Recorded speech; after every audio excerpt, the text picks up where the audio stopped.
Hi everyone, this is ननम। Welcome to PhD jobs and admission. So आज की इस वीडियो में हम इग्नू के 2018 की पीवाईक्यूज देखने जा रहे हैं for your upcoming IGNOU PhD entrance exam session 2022 and 2023।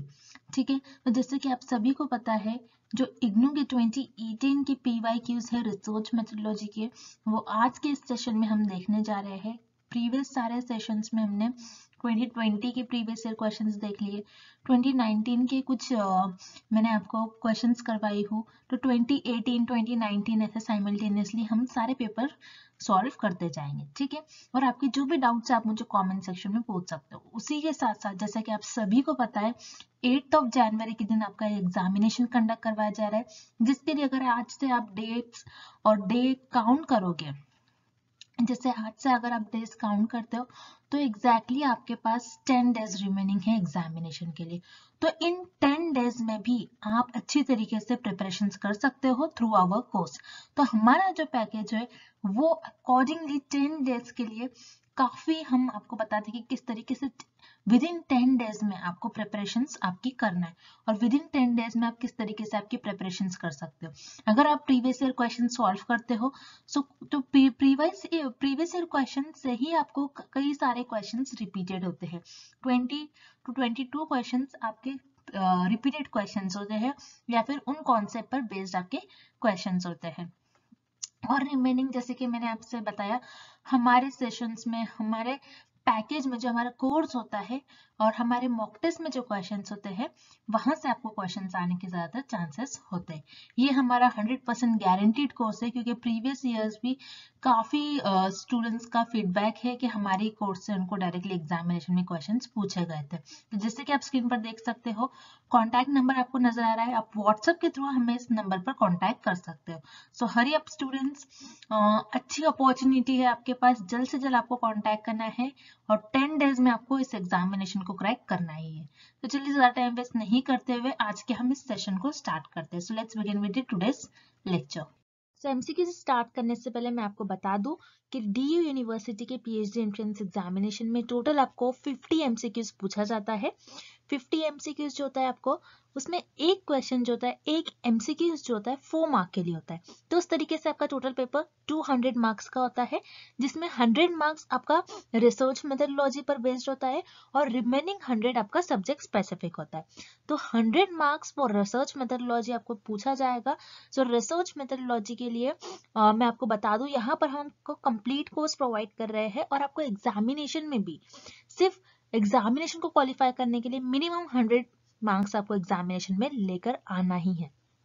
तो मैं आपको बता दूं, हमारे कोर्स के थ्रू आप इजीली पासिंग मार्क्स स्कोर कर सकते हो, यानी 100 में से 85 to 90 मार्क्स तक आपको हम गारंटी के साथ कहते हैं कि आपको एग्जाम में आ सकता है। हमारा ये 90% गारंटीड कोर्स है, जिसमें जैसे कि आप स्क्रीन पर देख सकते हो, हम आपको वीडियो लेक्चर्स प्रोवाइड करते हैं, जो कि थियोरी एमसीक्यूज दोनों वीडियो लेक्चर्स है। मॉक टेस्ट है, टोटल 10 मॉक टेस्ट है। देन उसके बाद नोट्स हम आपको प्रोवाइड करते हैं, and 1500 plus revision MCQs PDF. और ये जो सारा कोर्स है आपको दोनों लैंग्वेज में देखने मिलेगा, Hindi as well as in English. तो काफी, जैसे कि मैंने आपको कहा, 90% हमारा जो कोर्स है वो हमारा जो है टेस्टेबल कोर्स है। 90% स्टूडेंट्स हमारा हर टाइम, सारे जो यूनिवर्सिटी के लिए होता है, 90% एंड अबव रिजल्ट होता है। तो याद रखना है, ज्यादा टाइम वेस्ट नहीं करना है। आपके एग्जामिनेशन की भी डेट रिलीज हो चुकी है, तो आपको जल्द से जल्द हमारे कोर्स को परचेस करना है। परचेस करने के लिए स्क्रीन पर जो आपको नंबर नजर आ रहा है, उस पर व्हाट्सएप के थ्रू आपको हमें कांटेक्ट करना है, या फिर आप हमारे ऐप के थ्रू भी स्टडी मटेरियल को एक्सेस कर सकते हो, जिसके लिए लिंक मैंने आपके साथ नीचे comment section as well as description box में भी शेयर कर रखा है। So that's it, and let's begin with the MCQs.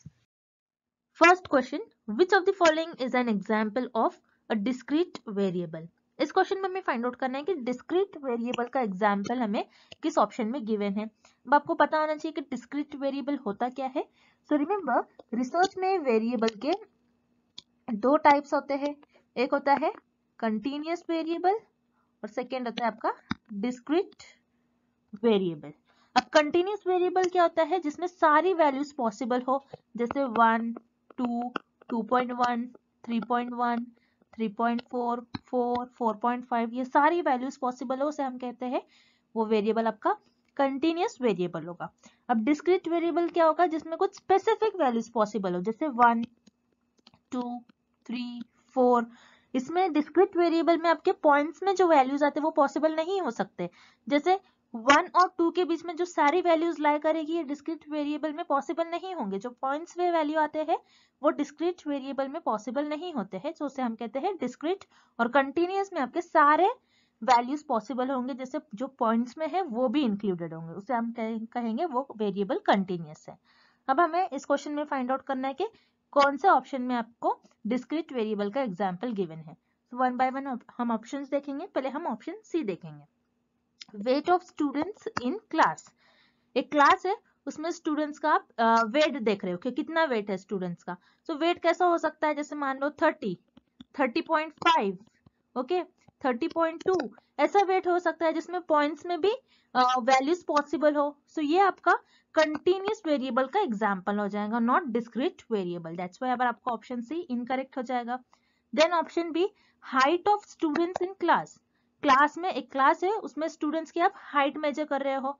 तो हाइट मेजर करोगे तो हाइट कैसे आएगी, 6 inches, okay, 5 inches, 4 inches, 4.4 inches, 4.5 inches. तो यहाँ पर पॉइंट्स में आपकी वेरिएबल पॉसिबल है, पॉइंट्स में वैल्यूज पॉसिबल है। So height of students in class ये भी आपका कंटिन्यूअस वेरिएबल का एग्जांपल होगा, ना कि डिस्क्रीट वेरिएबल। सो यहाँ पर आपका ऑप्शन बी भी इनकरेक्ट हो जाएगा। Then option A, number of workers in factory. एक फैक्ट्री है, उसमें कितने वर्कर्स काम कर रहे हैं। तो आप ऐसा नहीं कहते हो कि आपके जो फैक्ट्री है उसमें 2.5 वर्कर्स काम कर रहे हैं, ऐसा कहते हो कि आप नहीं, बल्कि आप ऐसा कहते हो कि हमारी फैक्ट्री है और फैक्ट्री में 10 वर्कर्स काम कर रहे हैं, 11 वर्कर्स काम कर रहे हैं। इसमें डिस्क्रीट वैल्यूज आएंगी, कंटिन्यूअस वैल्यू इस एग्जाम्पल में पॉसिबल नहीं होंगी। सो ये जो आपको ऑप्शन ए में एग्जाम्पल गिवन है ये डिस्क्रीट वेरिएबल का एग्जाम्पल है। दैट्स व्हाई आपका करेक्ट ऑप्शन हो जाएगा option A, number of workers in a factory. Next, when ranks are assigned to objects based on their properties or characteristics, then the level of measurement is described as। इस question में हमें find out करना है कि एक object है, उस object को उसके प्रॉपर्टीज और कैरेक्टरिस्टिक्स के बेसिस पर डिवाइड किया गया एंड देन उस ऑब्जेक्ट को रैंक भी किया गया। सो ये लेवल ऑफ मेजरमेंट कौन सा लेवल ऑफ मेजरमेंट के अंडर लाई करेगा, हमें ये फाइंड आउट करना है। तो आपको ये डायग्राम याद रखना है जो कि बहुत इंपॉर्टेंट डायग्राम है। So remember, level of measurement में 4 टाइप्स के लेवल ऑफ मेजरमेंट होते हैं। एक होता है nominal, then ordinal, interval and last is ratio. So nominal में क्या होता है, एक ऑब्जेक्ट है, आप उस ऑब्जेक्ट को उसके प्रॉपर्टीज और कैरेक्टरिस्टिक्स के बेसिस पे कैटेगराइज करते हो, डिवाइड करते हो। सो वो आ जाएगा आपका नॉमिनल में।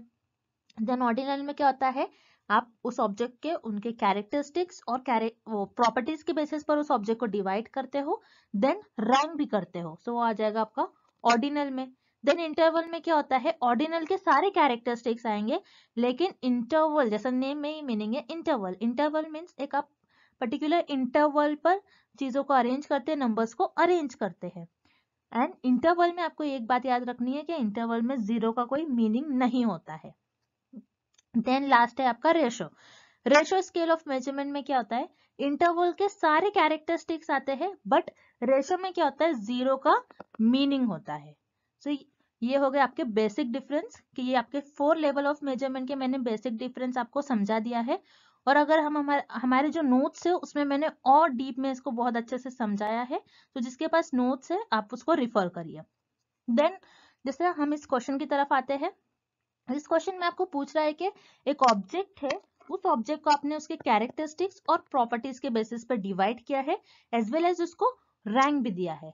तो वो स्केल ऑफ मेजरमेंट हो जाएगा आपका ऑर्डिनल। सो ऑर्डिनल में आप क्या करते हो, उस ऑब्जेक्ट को उसकी कैरेक्टरिस्टिक्स और प्रॉपर्टीज के बेसिस पर डिवाइड करते हो, कैटेगराइज करते हो और उसको रैंक भी देते हो। सो वो आपका हो जाता है ordinal scale of measurement. That's why पर आपका करेक्ट ऑप्शन हो जाएगा option C, ordinal measurement. Next question, in which of the following sampling methods would be the scope for investigation bias be the highest। इस question में हमें find out करना है कि कौन सा ऐसा सैम्पलिंग मेथड होता है जिसमें रिसर्चर का चांस होता है कि वो रिसर्चर ज्यादा बायस हो, मीन्स रिसर्चर का झुकाव हो, उसमें रिसर्चर अपने हिसाब से पॉपुलेशन में से सैंपल्स को सिलेक्ट करे। वो कौन से सैम्पलिंग मेथड होगा, हमें ये फाइंड आउट करना है। अब हम ऑप्शंस की तरफ चलते हैं। जैसे कि आप देख रहे हो ऑप्शन ए, बी और सी में आपको गिवन है simple random sampling, systematic sampling and cluster sampling. ये तीनों भी आपके प्रोबेबिलिटी सैम्पलिंग मेथड के टाइप होते हैं जिसमें रिसर्चर रैंडमली सैंपल्स को सिलेक्ट करते हैं। इसमें रिसर्चर का कोई बायसनेस नहीं होता है। दैट्स वाई यहाँ पर आपका ऑप्शन ए, बी और सी तीनों भी इनकरेक्ट हो जाएगा। देन यहाँ पर आपका ऑप्शन डी गिवन है जजमेंट सैम्पलिंग। सो यहाँ पर आपका ऑप्शन डी करेक्ट हो जाएगा, क्योंकि जजमेंट सैम्पलिंग ये नॉन प्रोबेबिलिटी सैम्पलिंग मेथड का टाइप होती है और जिसको आप पर्पसिव सैम्पलिंग भी कहते हो। सो रिमेंबर, जजमेंट सैम्पलिंग को आप पर्पसिव सैम्पलिंग भी कहते हो, आपको ये याद रखना है। देन जजमेंट सैम्पलिंग में आप किस तरीके से पॉपुलेशन में से सैंपल्स को सिलेक्ट करोगे, तो आपको इस फिगर में देखना है। मान लो ये रिसर्चर है, रिसर्चर को अपनी पॉपुलेशन है, रिसर्चर की पॉपुलेशन है, पॉपुलेशन में से सैंपल्स को सिलेक्ट करना है। तो यहाँ पर रिसर्चर क्या करेंगे, जजमेंटल सैम्पलिंग में रिसर्चर अपने नॉलेज, अपने जजमेंट के बेसिस पर पॉपुलेशन में से सैंपल्स को सिलेक्ट करेंगे। तो यहाँ पर रिसर्चर को लग रहा है कि मुझे इस पर्सन से, मुझे इस पर्सन से, मुझे इस पर्सन से डेटा मिल सकता है, इंफॉर्मेशन मिल सकती है, तो मैं उन पर्सन को अपने पॉपुलेशन में से ले लूंगा और उनको अपना सैंपल बना लूंगा और उन पर स्टडी करूंगा। सो रिमेंबर, जजमेंटल सैम्पलिंग में रिसर्च अपने पर्पस के अकॉर्डिंग पॉपुलेशन में से सैंपल्स को सिलेक्ट करते हैं। अब मान लो ये पॉपुलेशन है और रिसर्चर को स्टडी करना है कि स्मोकिंग का क्या इफेक्ट होता है लंग्स पर, यहाँ पर रिसर्चर को ये फाइंड आउट करना है। तो रिसर्चर इस पॉपुलेशन में से उन लोग को सिलेक्ट करेंगे जो स्मोकिंग करते हैं। ऐसा नहीं कि रैंडमली सिलेक्ट करेंगे, रिसर्चर को ये लगता है कि ये स्मोकिंग करता है, ये स्मोकिंग करता है, सो मैं उन्हीं को लूंगा और उनके थ्रू डेटा को कलेक्ट करूंगा। तो जजमेंटल सैम्पलिंग, जिसको आप पर्पसिव सैम्पलिंग भी कहते हो, तो रिसर्चर इसमें अपने नॉलेज, अपने जजमेंट, अपने पर्पस के अकॉर्डिंग पॉपुलेशन में से सैंपल्स को सिलेक्ट करता है और इस मेथड में रिसर्चर का बायस होने का चांस बहुत ज्यादा होता है। दैट्स वाई यहाँ पर आपका करेक्ट ऑप्शन हो जाएगा option D, judgment sampling. Next, a document which represents the research problem, its significance and an apparently credible way to address the same is called। इस क्वेश्चन में हमें फाइंड आउट करना है कि एक डॉक्यूमेंट है जिसमें आप आपके रिसर्च प्रॉब्लम को प्रेजेंट कर रहे हो, उसमें आपके रिसर्च प्रॉब्लम का, आप जो रिसर्च कर रहे हो, जो टॉपिक पर रिसर्च कर रहे हो, उसका इंपॉर्टेंस बताते हो और आप उस रिसर्च को कैसे परफॉर्म करोगे, कौन कौन से मेथड्स यूज करोगे, किस तरीके से आप रिसर्च करोगे, कौन से स्टेप्स फॉलो करोगे, आप सारी चीजें उस डॉक्यूमेंट में लिखते हो। सो उस डॉक्यूमेंट को आप क्या कहते हो, हमें इस क्वेश्चन में फाइंड आउट करना है। सो ऐसा डॉक्यूमेंट जिसमें आप आपके रिसर्च में क्या क्या करने वाले हो, सारी चीजें मेंशन करते हो, वो होता है आपका रिसर्च प्रपोजल।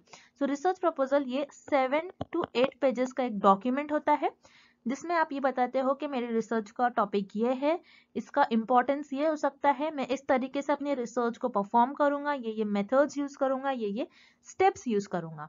सो रिमेंबर, आप जब भी आप रिसर्च करते हो तो आप रिसर्च प्रपोजल आपको देना होता है आपके गाइड्स को। तो आपको ये रिसर्च प्रपोजल में ये बताना होता है कि आप किस टॉपिक पर रिसर्च कर रहे हो, उसका इंपॉर्टेंस क्या है, आप किस मेथड से डेटा को कलेक्ट करोगे, आप सारी चीजें लिखते हो। सो जब आपकी रिसर्च प्रपोजल अप्रूव होगी, जब आपकी रिसर्च प्रपोजल अप्रूव होगी तभी आप रिसर्च परफॉर्म कर पाओगे। अगर आपकी रिसर्च प्रपोजल अप्रूव नहीं होती है तो आप आगे रिसर्च परफॉर्म नहीं कर सकते हैं। तो रिसर्च प्रपोजल ये एक बहुत इंपॉर्टेंट डॉक्यूमेंट होता है जिसमें आपको, जब आप रिसर्च परफॉर्म करोगे तो आपको रिसर्च प्रपोजल, ये डॉक्यूमेंट आपके गाइड को आपको देना पड़ता है। तो यहाँ पर आपका ऑप्शन डी करेक्ट हो जाएगा। देन यहाँ पर आपका ऑप्शन ए है रिसर्च क्वेश्चन।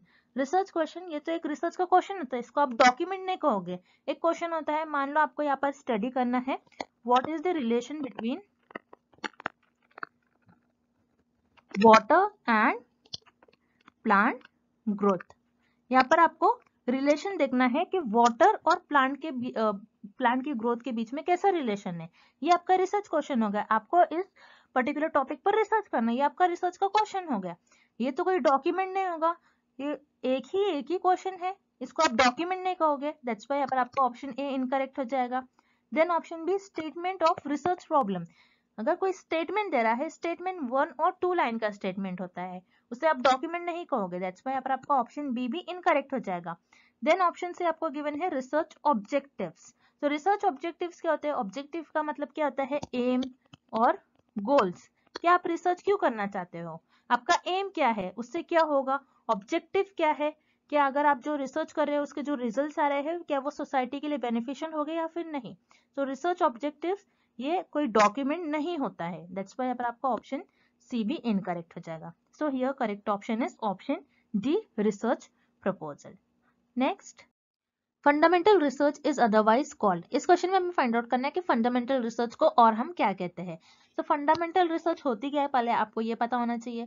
सो फंडामेंटल रिसर्च वो रिसर्च होती है जिसमें researcher new theories, new concept, new ideas को डेवलप करते हैं ताकि उनके जो नॉलेज है, अब उनकी नॉलेज इंक्रीज हो और वो जिनकी क्यूरियोसिटी को वो फुलफिल कर सके. उनको जानना होता है, उनको जानने की चाहत होती है कि मुझे जानना है, इसलिए उनको अपनी नॉलेज को इंक्रीज करना होता है, इसलिए वो फंडामेंटल रिसर्च परफॉर्म करते हैं. अब इस क्वेश्चन में हमें फाइंड आउट करना है कि फंडामेंटल रिसर्च को और हम क्या कहते हैं. सो वन बाय वन हम ऑप्शंस देखेंगे. सो यहाँ पर आपको ऑप्शन ए गिवन है, एक्शन रिसर्च. एक्शन रिसर्च क्या होती है, जिसमें आप कोई इमीडिएट प्रॉब्लम को सॉल्व करते हो. एक्शन रिसर्च में आप कोई new theory, new concept develop नहीं करते हो. दैट्स व्हाई पर आपका ऑप्शन ए इनकरेक्ट हो जाएगा. देन ऑप्शन बी, सर्वे. सर्वे क्या होता है, जिसके थ्रू आप आपके रिसर्च में डेटा को कलेक्ट करोगे. ये एक मेथड होता है जिसके थ्रू आप डेटा कलेक्ट करते हो रिसर्च में.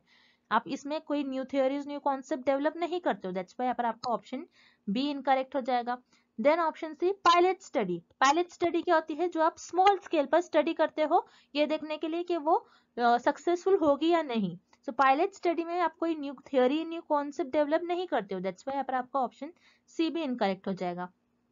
Then option D, pure research. So यहाँ पर आपका ऑप्शन डी करेक्ट हो जाएगा, क्योंकि फंडामेंटल रिसर्च में researcher new theories, new concept, new ideas develop करते हैं. सो रिमेंबर, जो भी चीज न्यू होती है वो क्या होती है, प्योर होती है. इसीलिए फंडामेंटल रिसर्च को प्योर रिसर्च और बेसिक रिसर्च भी कहते हैं. आपको ये दोनों भी वर्ड याद रखने हैं. फंडामेंटल रिसर्च को प्योर कहते हैं क्योंकि हर एक चीज न्यू होती है, new theories researcher fundamental research में डेवलप करते हैं, इसलिए वो प्योर रिसर्च होती है. और बेसिक क्यों, क्योंकि हर एक चीज को बेसिक से जानते हैं रिसर्चर, उस हर एक चीज के बारे में इंफॉर्मेशन इंक्रीज करते हैं, नॉलेज को इंक्रीज करते हैं. इसीलिए फंडामेंटल रिसर्च को प्योर रिसर्च और बेसिक रिसर्च भी कहते हैं. सो यहाँ पर आपका करेक्ट ऑप्शन हो जाएगा option D, pure research. Next question, non parametric test usually assume data. इस क्वेश्चन में हमें फाइंड आउट करना है कि नॉन पैरामेट्रिक जो टेस्ट होते हैं उसमें आप डेटा को यूजुअली कैसे अज्यूम करते हो. अब रिमेंबर, हाइपोथेसिस टेस्टिंग में आपके दो टाइप होते हैं. एक होता है आपका पैरामेट्रिक टेस्ट एंड सेकेंड होता है आपका नॉन पैरामेट्रिक टेस्ट. अब पैरामेट्रिक टेस्ट वो टेस्ट होता है जिसमें आप आपका डेटा ऐसा अज्यूम करते हो कि आपका डेटा नॉर्मल है. नॉर्मल मीन्स आपका जो डिस्ट्रीब्यूशन है, आपका जो डेटा स्प्रेड है और डिस्ट्रीब्यूट किया हुआ है, ये कुछ इस तरीके से दिखेगा.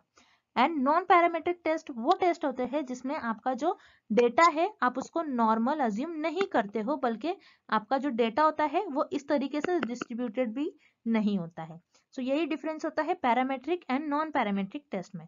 सो नॉन पैरामेट्रिक टेस्ट वो टेस्ट होता है जिसमें आप यूजुअली ये अज्यूम करते हो कि जो आपका डेटा है वो नॉर्मली स्प्रेड आउट नहीं होता है, उसको आप कहोगे कि वो डेटा जो है वो नॉट नॉर्मल है. दैट्स व्हाई आपका करेक्ट ऑप्शन हो जाएगा option B, not normal.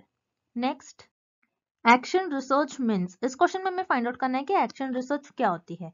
So remember, action research वो रिसर्च होती है जिसमें आप किसी भी प्रॉब्लम को इमीडिएटली सॉल्व करते हो, किसी भी प्रॉब्लम का इमीडिएट सोल्यूशन फाइंड आउट करते हो. सो एक्शन रिसर्च जो है ज्यादातर टीचिंग फील्ड में यूज करी जाती है. अब जैसे मान लो एक टीचर है, टीचर क्लास में कुछ कॉन्सेप्ट बच्चों को समझा रही है और वो कॉन्सेप्ट बच्चे समझ नहीं पा रहे हैं. तो टीचर क्या करेगी, यहाँ पर अपना टीचिंग मेथड चेंज कर लेंगी, कुछ और मेथड से बच्चों को पढ़ाने लगेगी. सो यहाँ पर टीचर ने क्या कर लिया, एक मेथड यूज करा और बच्चों को समझ में नहीं आ रहा था वो कॉन्सेप्ट, तो टीचर ने सेकेंड मेथड यूज कर बच्चों को उस कॉन्सेप्ट को समझा लिया. तो टीचर ने क्या कर लिया, यहाँ पर इमीडिएटली एक प्रॉब्लम थी उसका सोल्यूशन फाइंड आउट करा. सो रिमेंबर, एक्शन रिसर्च जो होती है वो यूज करी जाती है किसी भी प्रॉब्लम को इमीडिएटली सॉल्व करने में. दैट्स व्हाई आपका करेक्ट ऑप्शन हो जाएगा ऑप्शन सी, और research initiated to solve an immediate problem. Then यहाँ पर आपको ऑप्शन ए गिवन है, और लॉन्जिट्यूडनल रिसर्च. लॉन्जिट्यूडनल रिसर्च वो रिसर्च होती है जो लंबे समय के लिए की जाती है, बट एक्शन रिसर्च तो इमीडिएटली किसी भी प्रॉब्लम को सॉल्व करने के लिए की जाती है. दैट्स व्हाई यहाँ पर आपका ऑप्शन ए इनकरेक्ट हो जाएगा. देन ऑप्शन भी आपको गिवन है and applied research. Applied research में आप क्या करते हो, किसी भी प्रॉब्लम को सॉल्व करते हो, किसी भी स्पेसिफिक प्रॉब्लम को, और यू कैन से कोई प्रैक्टिकल प्रॉब्लम को सॉल्व करते हो. इसमें इमीडिएटली आप सॉल्व करोगे ये नहीं कह सकते, बट जो प्रॉब्लम होंगी वो स्पेसिफिक होंगी या फिर यू कैन से कोई प्रैक्टिकल प्रॉब्लम होंगी, बट अप्लाइड रिसर्च में आप कोई इमीडिएटली प्रॉब्लम को सॉल्व नहीं कर सकते हो। दैट्स व्हाई पर आपका ऑप्शन डी इनकरेक्ट है। Then option D, a research with socio economic objective. So ऐसे रिसर्च जो सोसाइटी के इकोनॉमिक कंडीशन से रिलेटेड है। अब मान लो एक सोसाइटी है, रिसर्चर को देखना है कि उस सोसाइटी में पॉवर्टी को कैसे कम करे, कि गरीबी को कैसे कम करे। इसके लिए ये रिसर्च परफॉर्म की जाती है कि एक्शन रिसर्च नहीं, बल्कि एक्शन रिसर्च तो इसलिए परफॉर्म की जाती है कि कोई इमीडिएटली प्रॉब्लम को सॉल्व करे। अब किसी भी सोसाइटी की पॉवर्टी लेवल को कम करने के लिए इमीडिएटली वो प्रॉब्लम सॉल्व नहीं हो सकती है। दैट्स व्हाई अब आपका ऑप्शन डी भी इनकरेक्ट हो जाएगा। सो ये correct option is option C, research initiated to solve an immediate problem. Next question, the reasoning procedure in research which is initially moving from the abstract and general to particular and concrete is called। इस question में आपको ये find out करना है कि वो कौन सी reasoning होती है जिसमें आप एक जर्नल थ्योरी से पर्टिकुलर ऑब्जर्वेशन की तरफ मूव करते हो और उस थ्योरी को प्रूव करते हो। सो वो रीजनिंग होती है आपकी डिडक्शन। तो यहाँ पर आपको याद रखना है, एग्जाम में इस क्वेश्चन पर ऐसे टाइप के क्वेश्चन जनरली आते ही है और ऐसे टाइप के क्वेश्चन एक दो आप एग्जाम में एक्सपेक्ट कर सकते हो। तो यहाँ पर आपको इस क्वेश्चन के लिए ये डायग्राम याद रखना है, दिस इज वेरी इंपॉर्टेंट। तो आपके जो रीजनिंग होते हैं रिसर्च में दो टाइप की होती है, एक होती है आपकी डिडक्टिव और नेक्स्ट होती है आपकी इंडक्टिव। तो डिडक्टिव रीजनिंग क्या होती है, जिसमें आप आपके पास एक जनरल थ्योरी पहले से ही अवेलेबल होती है, उस पर आप हाइपोथेसिस ले डाउन करते हो, देन उस हाइपोथेसिस को आप ऑब्जर्व करते हो एंड देन उस थ्योरी को कंफर्म करते हो। सो ऐसा आप क्वांटिटेटिव रिसर्च में करते हो। तो क्वांटिटेटिव रिसर्च में आप कोई भी थ्योरी को प्रूव करते हो। सो आपके जो क्वांटिटेटिव रिसर्च होती है वो डिडक्टिव अप्रोच होती है। एंड देन इंडक्टिव क्या होती है, इंडक्टिव अप्रोच जिसमें आप ऑब्जर्वेशन करते हो, कोई पर्टिकुलर चीजों को ऑब्जर्व करते हो, देन आपके ऑब्जर्वेशन पर आप कोई पैटर्न फॉलो करते हो कि आपने कंटिन्यूस ये पैटर्न देखा, देन उसके बाद आप एक टेंटेटिव हाइपोथेसिस जिसको हम कहते हैं एक टेम्परेरी हाइपोथेसिस ले डाउन करते हो एंड देन उस हाइपोथेसिस पर बेस्ड आप थ्योरी डेवलप करते हो। सो ऐसा आप क्वालिटेटिव रिसर्च में करते हो। सो क्वालिटेटिव रिसर्च में आप कोई भी जनरल थ्योरी को डेवलप करते हो जो कि आपकी हो जाती है इंडक्टिव नेचर की। देन इंडक्टिव रीजनिंग भी सेम ही होता है इंडक्शन की तरह। सो यहाँ पर आपका करेक्ट ऑप्शन हो जाएगा ऑप्शन ए डिडक्शन। देन यहाँ पर आपको ऑप्शन डी ये गिवन है कि scientific research method. Scientific research method क्या होता है कि आपको आपके रिसर्च में साइंटिफिक तरीके से रिसर्च को परफॉर्म करना होता है, साइंटिफिक मेथड्स यूज करना होता है, बट इस ऑप्शन का ये क्वेश्चन से कोई लेना देना ही नहीं है। दैट्स व्हाई यहाँ पर आपका ऑप्शन डी भी इनकरेक्ट हो जाएगा।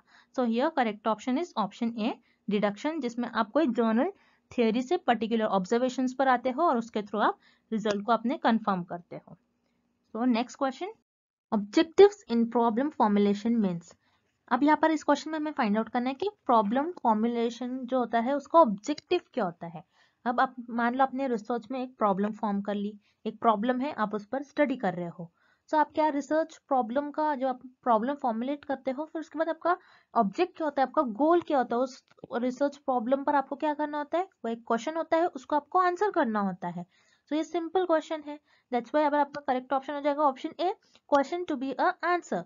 एक रिसर्च प्रॉब्लम है जिसको आप रिसर्च क्वेश्चन कहते हैं, आप वो रिसर्च क्वेश्चन रिसर्च में फॉर्मुलेट करते हो ताकि आपको उस क्वेश्चन का आंसर मिले। दैट्स व्हाई पर आपका करेक्ट ऑप्शन हो जाएगा option A, question to be answered. Then option B C D आपको गिवन है methods, techniques and methodology. So आप रिसर्च प्रॉब्लम फॉर्मुलेट करते हो तो उसका एम ये नहीं होता कि मेथड्स है, ये ना कोई टेक्निक है और ना कोई मेथडोलॉजी है। दैट्स व्हाई पर आपका ऑप्शन बी, सी और डी तीनों भी इनकरेक्ट हो जाएगा and here correct option is option A, questions to be answered. Next, research through experiment and observation is called. इस क्वेश्चन में हमें फाइंड आउट करना है कि एक्सपेरिमेंट एंड ऑब्जर्वेशन परफॉर्म कर कर आप कौन सी रिसर्च परफॉर्म करते हो। So remember, experiment and observation आप एम्पायरिकल रिसर्च में परफॉर्म करते हो। अब एम्पायरिकल रिसर्च वो रिसर्च होती है जिसमें आप डायरेक्टली चीजों को ऑब्जर्व कर सकते हैं जो नेचुरल फिनोमेना में अकर कर रहा है, या फिर एक्सपेरिमेंट परफॉर्म करते हो आप एंड देन उसके थ्रू कोई चीजों को ऑब्जर्व करते हो। और एम्पेरिकल रिसर्च में आप आपके एक्सपीरियंस के बेसिस पर भी रिसर्च करते हो, सो उसे हम कहेंगे एम्पेरिकल रिसर्च। तो यहाँ पर आपका ऑप्शन डी करेक्ट हो जाएगा। देन ऑप्शन से आपको गिवन है लेबोरेटरी रिसर्च। लेबोरेटरी रिसर्च क्या होती है, जो आप लैब्स में परफॉर्म करते हो। बट एम्पेरिकल रिसर्च आप जरूरी नहीं है कि वो लैब में परफॉर्म करते, आप लैब के बाहर भी परफॉर्म कर सकते हो, बट यहाँ पर लेबोरेटरी रिसर्च वो रिसर्च होती है जो सिर्फ आप लैब में परफॉर्म करते हो, दैट्स व्हाई पर आपका ऑप्शन सी इनकरेक्ट हो जाएगा। Then option B experimental research. Experimental research में आप क्या करते हो, cause and effect relationship find out करते हो between independent variable and dependent variable. आप इस रिसर्च में ये देखते हो कि इंडिपेंडेंट वेरिएबल का क्या इफेक्ट हो रहा है डिपेंडेंट वेरिएबल पर, बस आप एक्सपेरिमेंटल रिसर्च में इतना ही स्टडी करते हो, आप यहाँ पर आपका एक्सपीरियंस यूज नहीं करते हो, दैट्स व्हाई पर आपका ऑप्शन बी इनकरेक्ट हो जाएगा। Then option A clinical research, ऐसा नेम में ही मीनिंग है क्लिनिकल। क्लिनिकल रिसर्च क्या होती है, ऐसे रिसर्च जो लोगों के डिसीज और यू कैन से इलनेस के बारे में स्टडी करती है कि उस डिसीज को कैसे प्रिवेंट करे, उस इलनेस को कैसे प्रिवेंट कर सकते हैं, उसको डिसीज को डायग्नोस करते हैं और उस इलनेस को ट्रीट करते हैं। सो क्लिनिकल रिसर्च जनरली आपको ये याद रखना है कि क्लिनिकल रिसर्च जनरली लैब्स में परफॉर्म की जाती है। So clinical research only labs में परफॉर्म की जाती है, इसलिए ये आपका ऑप्शन ए इनकरेक्ट हो जाएगा। तो यहाँ पर आपका करेक्ट ऑप्शन हो जाएगा option D empirical research. Empirical research वो रिसर्च होती है जो आप आपके एक्सपीरियंस के बेसिस पर और आप एक्सपेरिमेंट परफॉर्म कर कर कोई चीजों को ऑब्जर्व करते हो और आप डायरेक्टली उस चीजों को ऑब्जर्व भी कर सकते हो, उसे हम कहते हैं empirical research. So that's it, and thank you for watching this video. Good luck with your preparation and see you tomorrow.